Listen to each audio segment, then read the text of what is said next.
It's Tuesday at 12 o'clock, and this must be Aperture and Shutter Speed, the photography radio show where you can learn and share your love for photography. I am your host, Chelsea Williams. I'm a professional portrait photographer in Conroe. If you have any questions or comments during the show, you can comment on the Aperture and Shutter Speed Facebook page. We'd love to hear from you. So today I'm going to talk about the pictures I've been taking lately, options for digitally painting an image, and how you would print a digital painting. Also, if you feel like you've been spending way too much time in front of the computer and you need more time in front of your camera and with a client, I'm going to give some tips and talk about some things I've heard people doing to cut back their editing time. I personally am looking to buy a new camera, and for the first time ever, I think I'm gonna buy a used one. I've never done that before, so I've been doing some research on what to look for in buying a used camera and how to check it out. So I'm gonna share that with y'all. We can kind of learn something new together. So, and also at the very end, stay tuned because I'm going to announce a new Facebook contest because I am just in the mood to give stuff away. First, I'm going to go to the calendar and talk about what's going on locally. So, the Woodlands Camera Club on June 4th is having a field trip to the NASA Space Center. I can't imagine how cool those pictures are going to look when they're done. I really want to see them. I know a lot of times they post their pictures after field trips and stuff to the website, which is woodlandscameraclub.org. I'm going to keep my eye out for that because I think those will be some awesome pictures. And then on June 6th, the Camera Club meeting is going to have Denton Florian, and he's going to be talking about the Sam Houston project. I believe that's a documentary he did. Anyway, the club meeting is going to be from 7 to 9 on June 6th. On June 11th, the Camera Club's doing a workshop on action photography. So they're just going to be talking about the different things you do to get action shots and give instructions on how to get your best images. It does have limited space for that workshop, and it's $20 to take. But come on, $20. You can't pass that up for a workshop. That's awesome. So again, it's the woodlandscameraclub.org if you want to find out more information and details for that. Also, the Woodlands Photography Club has a club meeting coming up June 13th at 6:45. So you can find out more information on the Woodlands Photography Club, woodlandsphoto.org. If you remember Kathy Adams-Clark, we had her on in the fall, and she talked all about her classes she does with the Leisure Learning Center. So I looked up some of the classes she's got on. She's got basic classes, intermediate classes, some digital editing classes, I think, all going on in the Woodlands over the summer. So I think some of them, they're all one-night classes, but I think some of them could be done in a series, like if you want to do the beginner and then the intermediate and so on. So just go to llu.com for Leisure Learning Center, or Leisure Learning, I don't know, llu.com. Also, Summerfest is coming up June 26th through 29th at La Torretta. So that's just, right here. All of us should be able to go to that. You can check out information at tppa.org/Summerfest. Summerfest.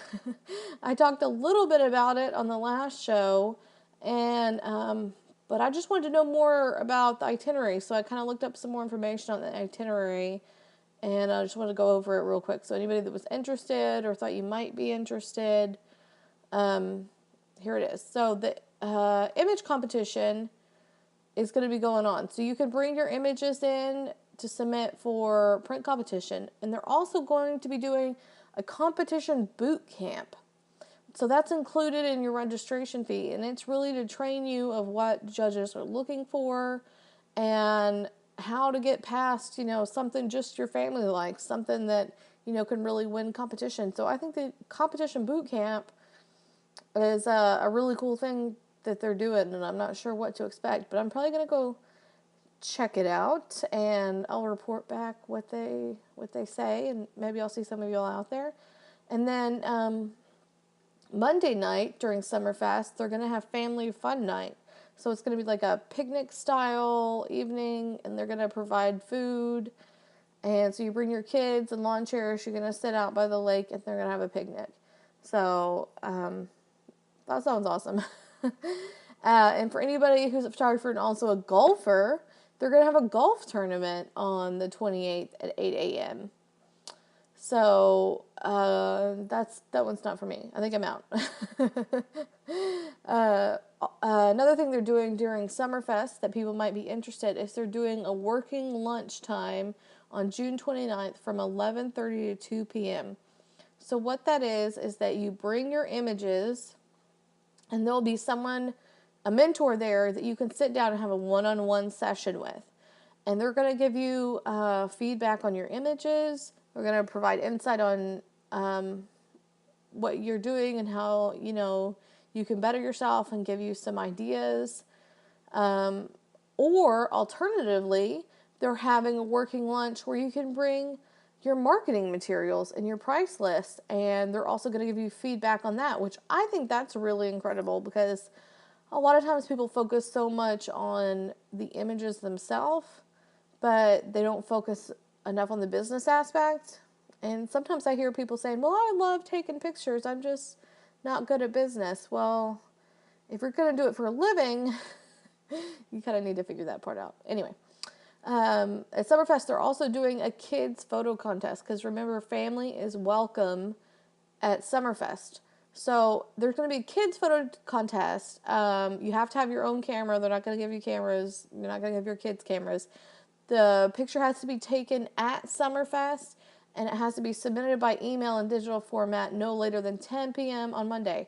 And it has like 4 or 5 different age groups. It has several different age groups.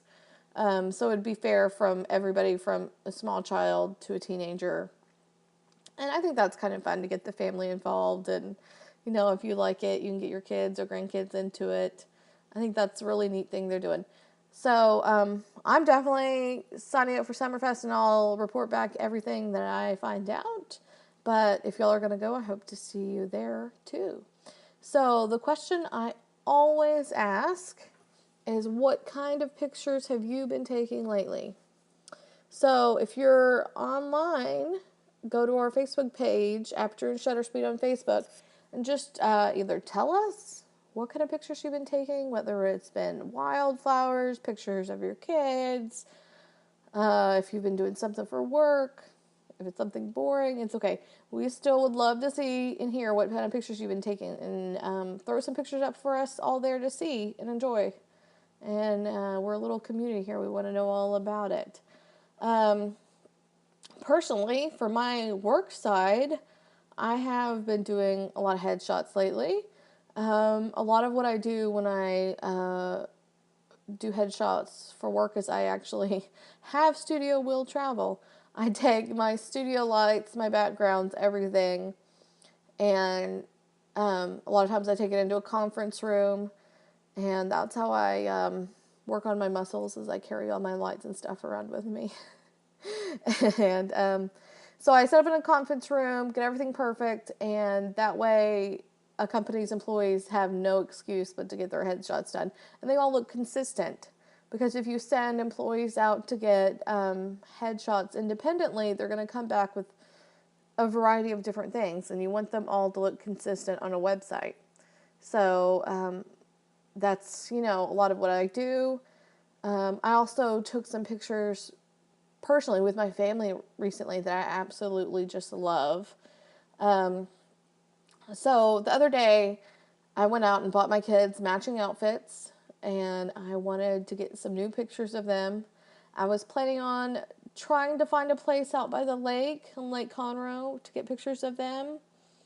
I had all these amazing ideas. I just wanted to scout out some new places to shoot. I was going to use my kids. We had to run out to my father-in-law's place first and grab some stuff out there, and then we were going to swing back by the lake on the way back. On the way over there, my son, who I was smart enough to not put his clothes on for the pictures yet, he had different clothes on, we had swung by Starbucks, and I'd let him have a little cup of whipped cream. And in the car, he managed to cover himself with the whipped cream head to toe. It was in his hair. It was just all over him. Absolutely all over him. He's not quite 2, so I don't know what I expected. That was probably my fault to give him the whipped cream to start out with. So, when we got out to my father-in-law's place, my husband got out to get all the stuff that he needed to pick up, and I was getting Max out to try to clean him up and change his clothes. So, I was changing his clothes, and I was like, well, I have to put his, picture clothes on him now. And at the same time, I was looking out at the weather and noticed that the clouds were getting pretty bad, and it was obvious that it was going to start raining soon. So I knew that if I was going to get any pictures, I couldn't wait to go to the lake. I couldn't wait for perfect circumstances. I just wanted to get something with my kids and the matching clothes. So I kind of, wiped Max down with the wipies I had and tried to get him as perfect as I could. And we started tromping around in the country because my father-in-law has a chunk of property out in the country. So we just, got out in the middle of the woods, and neither of my kids were too enthusiastic about it. My husband was actually pulling blackberries off a bush and giving them to my son, and my son just loved them. He absolutely loved the blackberries. And then he was trying to reach them himself. And I didn't really want him to reach for the blackberries on his own because they have thorns. And I thought for sure he was going to get scraped up and it would start a crying fit. So, and at the same time, it started sprinkling. So I moved the kids onto the huge wraparound porch, my father-in-law's place. And there was actually a little vine that was crawling up the porch. So I had put Max there. We were out of the rain. We had good light under the porch, and Max was pulling the blackberries off. And it was just, in that moment, it was perfect. The lighting was perfect. Everything was beautiful. So I told my daughter, said, go sit next to him and lean over and try to get the blackberries together. Look like you're doing the same thing he's doing. If he's looking at me, look at me. If he's looking at the bush, look at the bush. So everything was perfect. I got an image of them in their matching clothes, picking blackberries. And when I got home, I got ready to edit my images. And I decided to try out my new skills of digitally painting. I figured this would be the perfect image to try to paint. So if you want to hear more about me trying to paint this and how I plan to print it and all that, we're going to take a break. And when we get back, I'm going to talk about digitally painting pictures. Right back with Aperture and Shutter Speed. Lone Star Community Radio is Montgomery County's community radio station, and we're looking for more talk shows and volunteer DJs for our music shows. If you're interested in having your own talk show on Lone Star, or always wanted to live out your dream of being a music DJ, contact Lone Star Community Radio online at irlonestar.com/contact us, or call the station at 936-647-5747 for more information. Okay, before the break, I was talking about taking some pictures of my kids that I just love. Now I wanted to, for a long time, I've wanted to paint my pictures and really be a little more artistic and bring out my artistic side.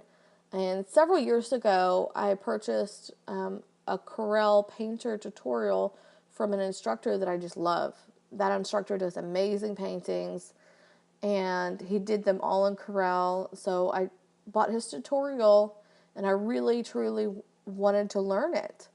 However, I watched it, and it just never clicked with me, and I didn't feel like I had the time to focus on learning it.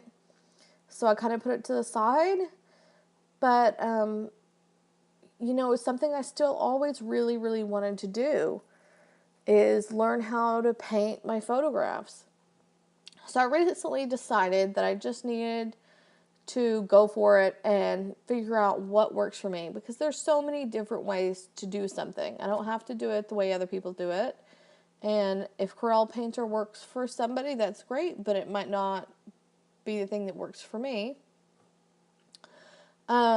So anyway, I decided to just work in Photoshop. I'm comfortable with Photoshop. That's what I decided to do. And I've actually recently learned more about it at the classes I took at Texas School. So I've been playing with it some.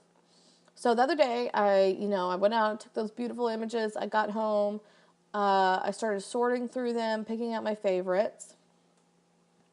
And I had about 4 images that I really wanted just to make pop.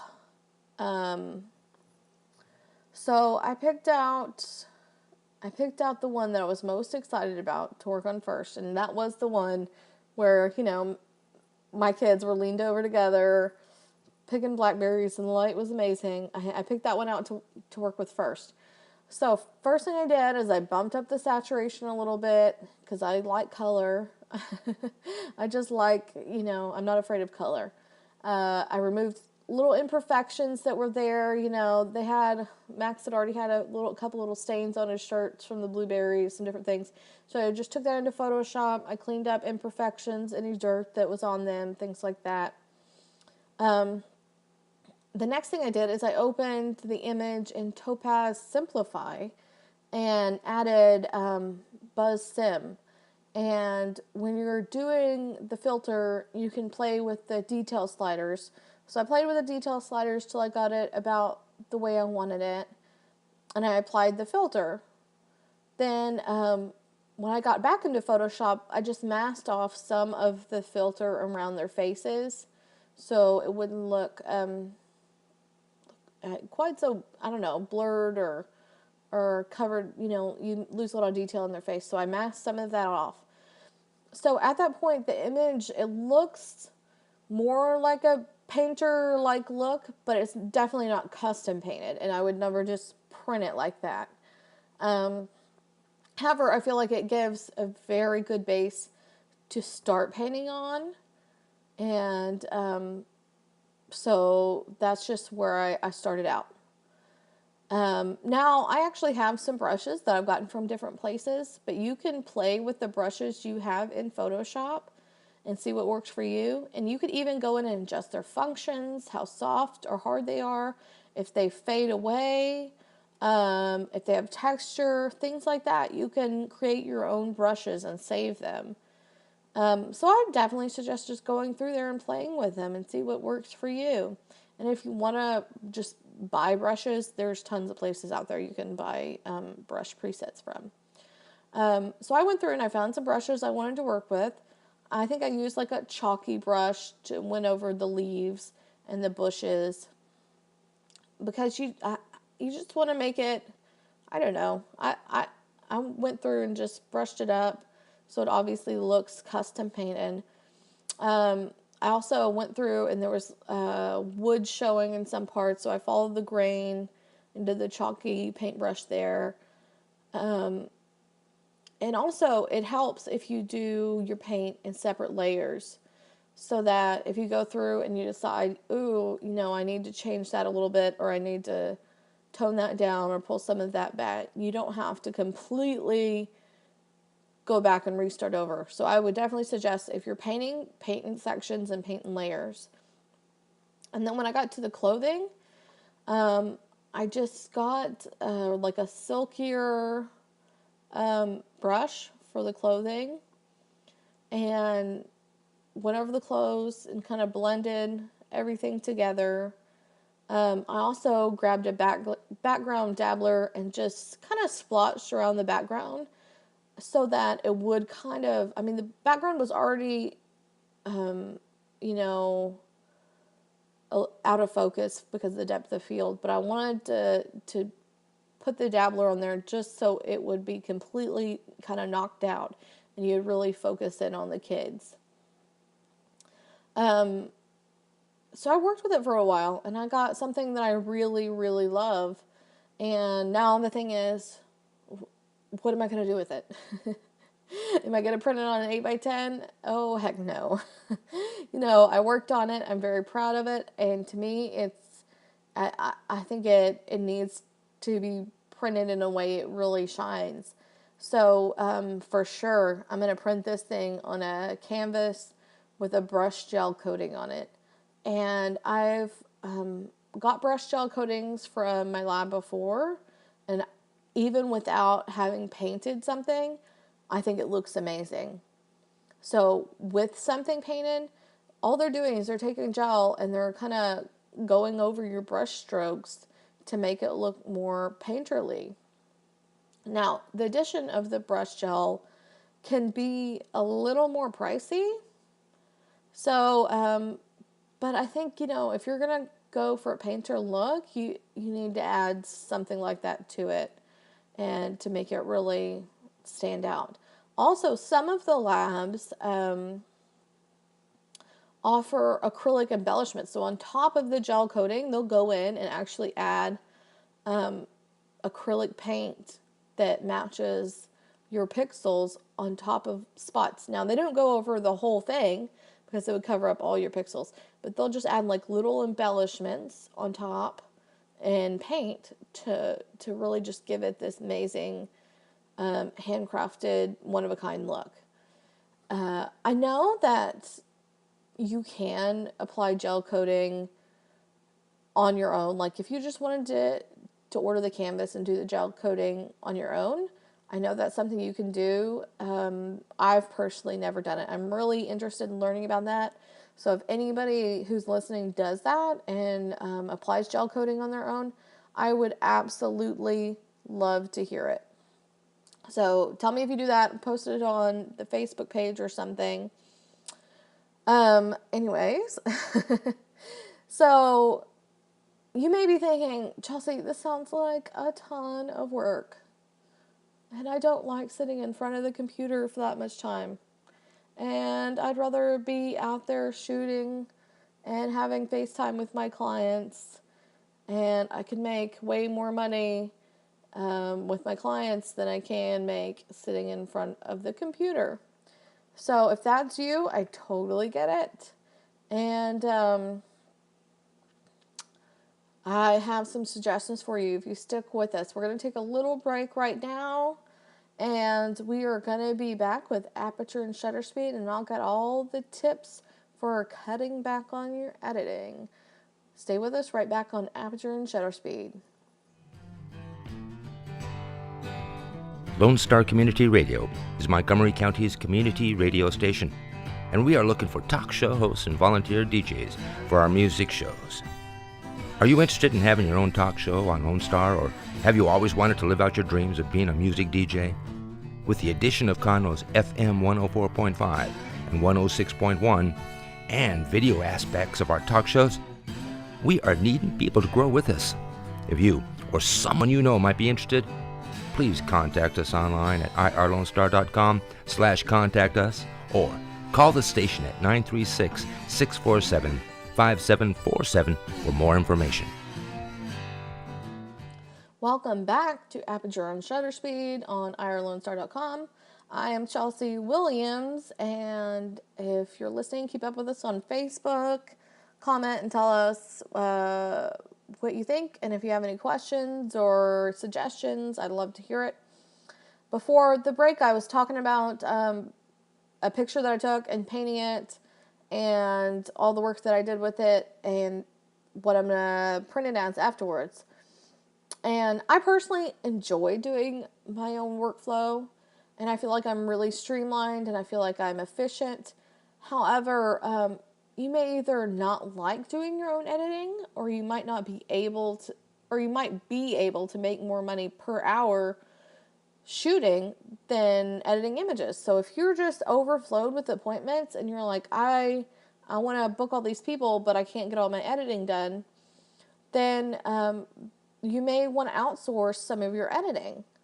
And I've recently spoken with a few photographers who send all of their editing out, which just blew my mind, honestly. In the past, I have I've sent out a few things that I could do, but I just didn't want to spend the time on it. But I don't do it very often. I've maybe done it a handful of times. And it was things like braces or really, really severe glare. I can do that. I just don't want to mess with it. So I send it out. But some people send all of their work out. And so I just want to talk more about some options if you would outsource your editing.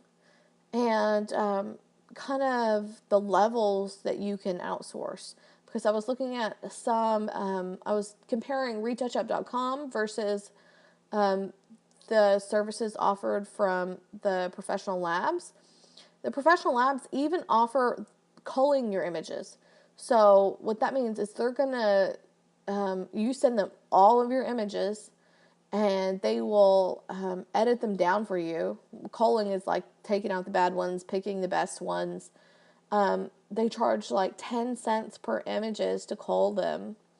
And then they charge about 30 cents an image for like minor color correction, cropping, things like that. I've never used my professional lab for editing, but there are lots of options. I've used retouchup.com a few times for just some different stuff. And a lot of people that I've talked to use retouchup.com. And there's a few benefits to using them. I know that if you are a PPA member, they give coupon codes, I think. I think you can Google retouchup.com and come up with a few coupon codes if you're like a first-time user and you just wanted to try them out. I think their price is good and their quality is great, and they've got like a 24-hour turnaround, which is incredible. So if you had, 3-4 sessions in one day and you just couldn't get to all the work, that might be a good option for you. It just depends on how much money you make off of it. So retouchup.com, they only charge $2.50 for a complete retouch.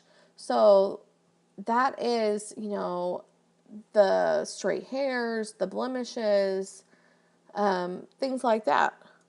And then they only charge $5 for braces removal, whereas the professional lab that I compared it to is charging $8 for braces removal. And I don't know that it would be that much of a difference in quality. They also, retouchup.com does things like they'll add in completely different backgrounds, and they'll take objects out of the image. If you have, a photo bomber that you don't want to mess with taking out this horrible photo bomber, you can send it to them and they will take them out. And what I love about retouchup.com is that, you send it off digitally, and the fact that they just email it back to you, and it's a very quick turnaround. Whereas the professional lab I was looking at, they archive it on a CD. So I'm sitting here thinking, are they going to mail you these? Because that's not very efficient. And again, I've never tried them, but I couldn't imagine how that would work. Anyway, in the professional lab, I compared it to also charges $5 for stray hair removal, whereas that's included in the $2.50 charge on retouchup.com. But the difference is that the professional lab will do all the little things, just basic, if you just want to convert everything from RAW to JPEG, they'll do it for like 10 to 30 cents, I don't know. And they actually have some actions that you can choose from. And if you just wanted them to go through and apply actions, they do it for 70 cents per image. But I think that's a little silly because actions are really easy to apply on your own. When you're doing actions, you can make them very easily on your own. You can Google if you don't know how to do actions, and you can batch process. So I've always done this through Bridge. I think you can do it through Lightroom too. So you just select all the images you want to use and go, Photoshop, image processing.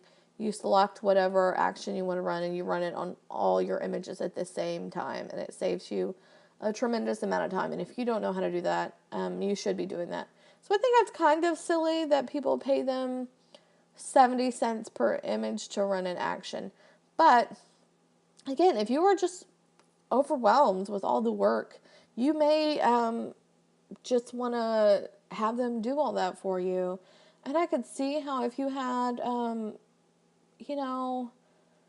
braces or, something like that, just let them do it. You really have to think about how much your time's worth. To me, that's the way I think about it. Basic editing, I don't mind doing it. I feel like I'm efficient and I enjoy it. It's kind of, when I get in my zone, I kind of, I like it. It's something for me to focus on. I enjoy doing my own editing very much. But also you got to think about how much your time's worth. And if it's something that's going to take, an hour to work on, to me, that's not worth it at all. I will pay them $5 to do that for me. No problem. And a lot of times, if it's something the customer is specifically requesting you do, and it's a special thing that you take out or do something, you could always just charge your customer an extra fee to make that up for what you pay for it. Anyway, so I'm interested to know how many people are out there doing that and how many people are getting the retouching done, their basic retouching, glare, removing objects. Also, the professional labs have other things like they will do the painter effect. So if you were listening to me talk about painting, you're like, you know what? I would love to have a painting, but there's no way I'm ever going to learn painting. There's no way I'm ever going to do that. You can pay your lab to do the painting for you. It's not going to be cheap at all. So either you have to really want it for personal reasons or, you're going to be selling it for a heck load of money. Either way.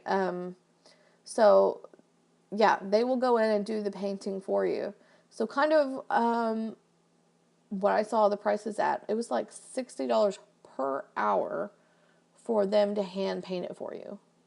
For me, and I think that's, for me, I would much rather just paint it myself, and I kind of enjoy it.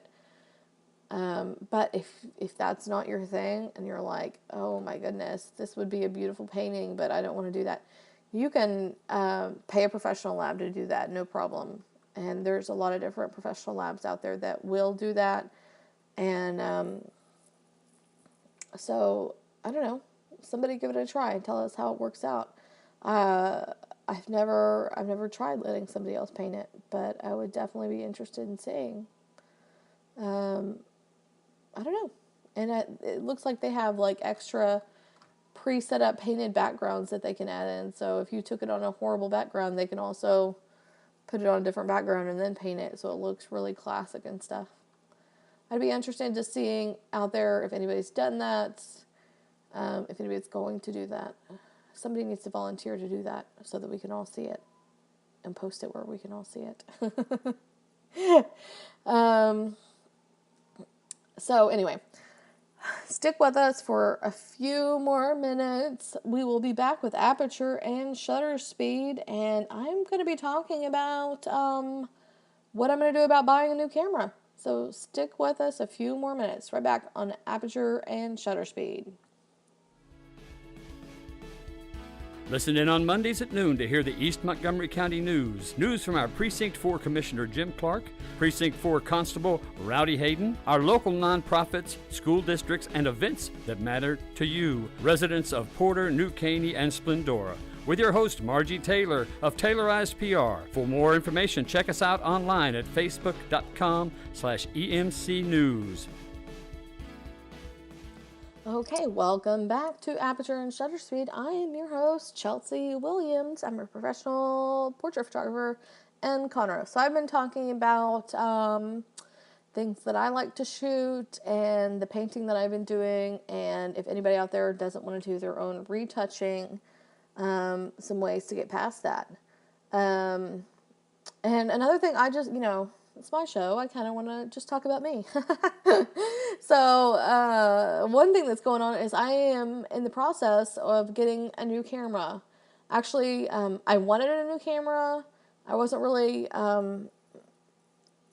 focused in on it, but a friend that I know wants to trade up or get something completely different and said, hey, are you interested in buying this? And because I know her and I know that that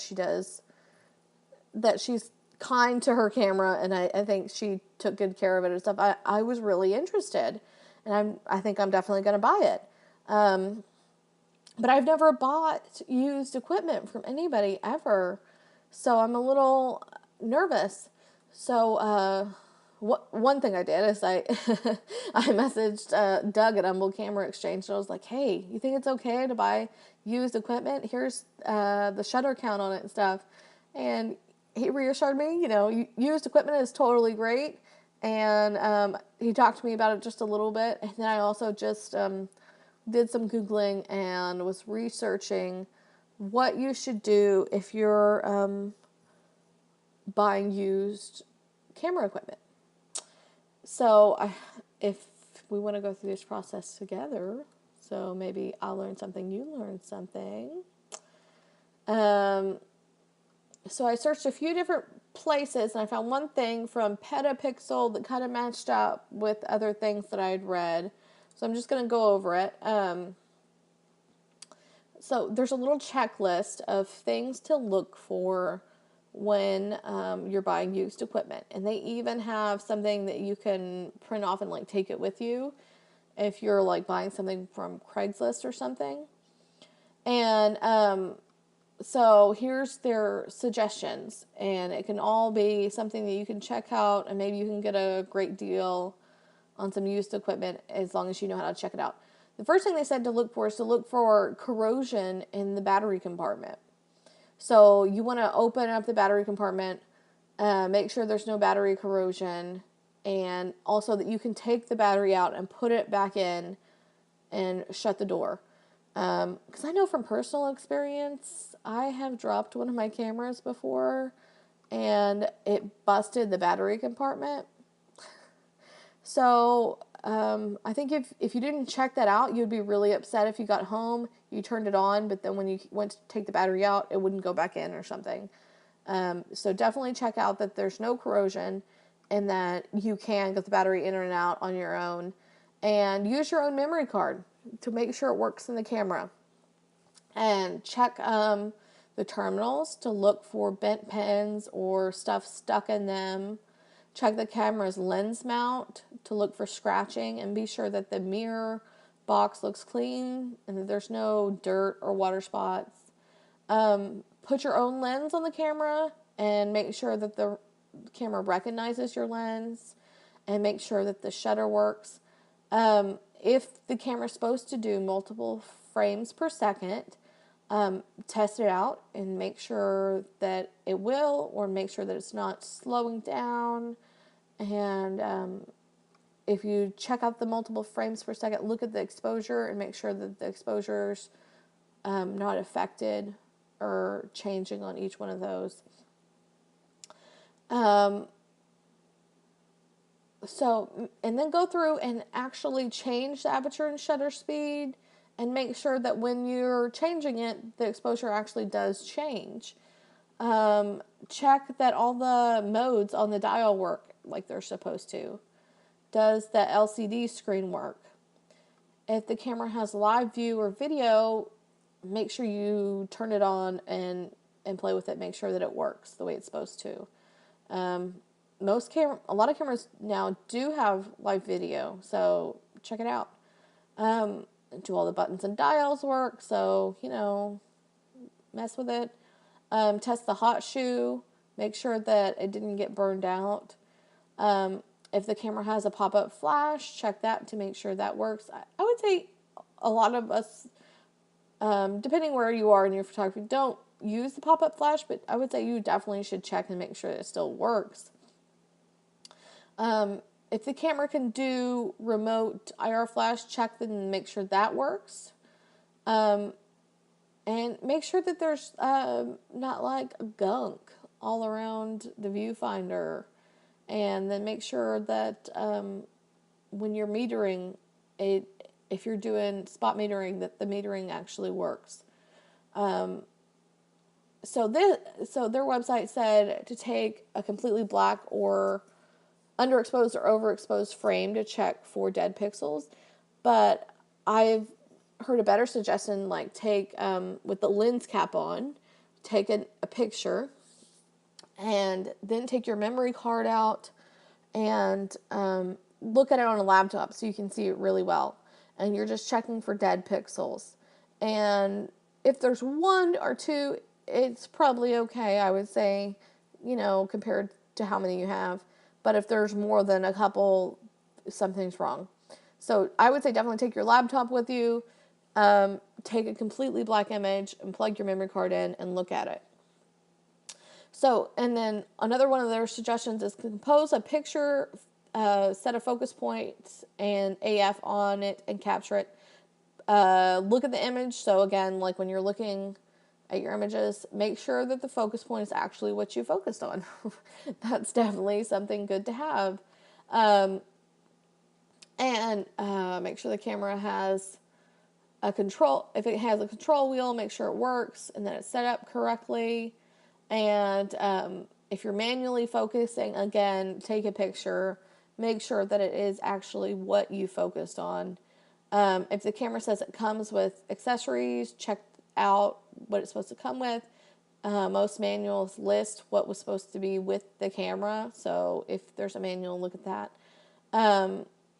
Make sure the battery charger works. I know that is something that could easily be skipped over. That's not something you're going to think about, but that could be an issue, couldn't it? Make sure the battery charger works. And